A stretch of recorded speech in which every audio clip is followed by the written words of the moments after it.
మొత్తం మిల్లుల కథ మిర్యాల కూడా సన్న బియ్యం అమ్మే రైస్ మిల్లుల మీ జిమికు చెప్తా ఒకటే నిమిషం. ఇప్పుడు ఫస్ట్ ఏం చేస్తున్నారు రైతులల్లా మంచి క్వాలిటీ విత్తనాలు వస్తున్నాయి. Number 1 quality.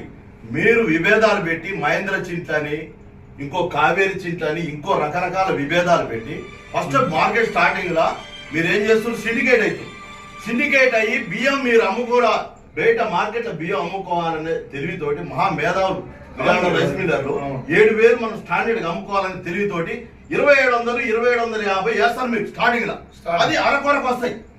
తర్వాత ఏం చేస్తారు చిటికేసి మొత్తం సిండికేట్ అయ్యి ఇక అనకూడదు ఆ మాట మిమ్మల్ని కానీ ఎవరెంబ సొమ్ము ఎవరి సొమ్ము ఇది ఎవరి చెమట ఎవరి రక్తదారం ఇవాళ మొత్తం 100 వ్యవస్థలు ఇవాళ భారతదేశంలో బతుకుతున్నాయంటే రైతు చెమట దార పోస్తేనే ఈ 100 వ్యవస్థలు బతుకుతున్నాయి.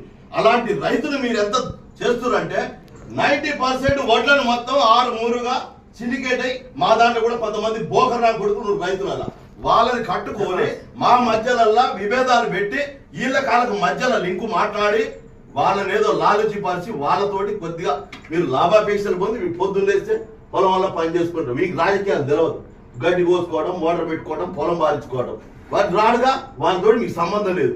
మధ్యలో బోకరేసి రాజకీయ నాయకులు వీంది మీరు కూర్చుకుంటా వీళ్ళని దగ్గరికి రానియకుండా మీరు దందా చేసుకొని లాస్ట్ మూమెంట్ లో తాను ఓట్లు పనికి మారిన ఓట్లకు మళ్ళీ 2,900 జమ చేస్తారు.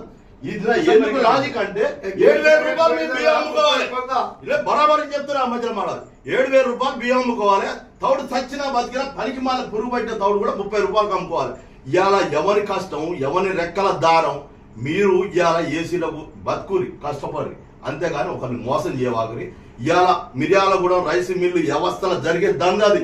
ఇలా మేమందరం మాట్లాడుతుంటే నీ రైతులం మేము నువ్వు పొద్దున్న లేసి దుమ్మేసేది ఇక్కడ నీ మొత్తం కాల్షియం వాటర్ మొత్తం వచ్చేది ఈ భూమిలో ఎనికేది నువ్వు యాడనో మిర్యాడలో కూర్చొని అసోసియేషన్ బిల్డింగ్ లో వాళ్ళ అనుమతి తీసుకొని వస్తానంటే ఇక్కడ తేడా తెల్లగా అర్థమవుతుంది మీరు సిండికేట్ ఎట్లా అవుతున్నారు అనేది. అది మీ ఈడ వ్యవస్థలో జరిగేది. నీ బియ్యం ఆగు నీ బియ్యం ఏ బియ్యం రకరకాల బియ్యం అమ్ముతున్నావా బియ్యం మొత్తం అన్ని ఒకటే రేటుకి అమ్ముకుంటున్నావు. వాడు క్వాలిటీ సైంటిస్టులు కష్టపడి ఉత్తమమైన క్వాలిటీ తీసుకొచ్చి అన్ని రకాల టెస్టులు చేసినాకనే ఆ బియ్యాన్ని పబ్లిసిటీ చేస్తారు. ఆ వడ్లని బయటకిస్తారు. దానికి మీరు రకరకాల ఈ ఎక్కువ పంట పడతాయి. రైతు ఎందుకు బాగుపడాలని మహేంద్ర జిల్లా రేటు తక్కువ చేస్తున్నావు.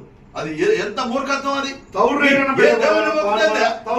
ఏ దేవుని భక్తి నువ్వు చేసే ఇటువంటి అనకూడదు. ఆ మాట లుచ్చావరాలు చేసి నువ్వు ఆ రైతు ఆ కష్టం వల్ల ఆ రైతు చవటలు ఉంది దేవుడు వాడు పండించిన పంటల భూమిలో చీమ కాల్చి ఆకాశం పక్షి వరకు ఆ రైతు మీద ఆధారపడతాడు. అసలు రైతు నువ్వు కాపాడుకో.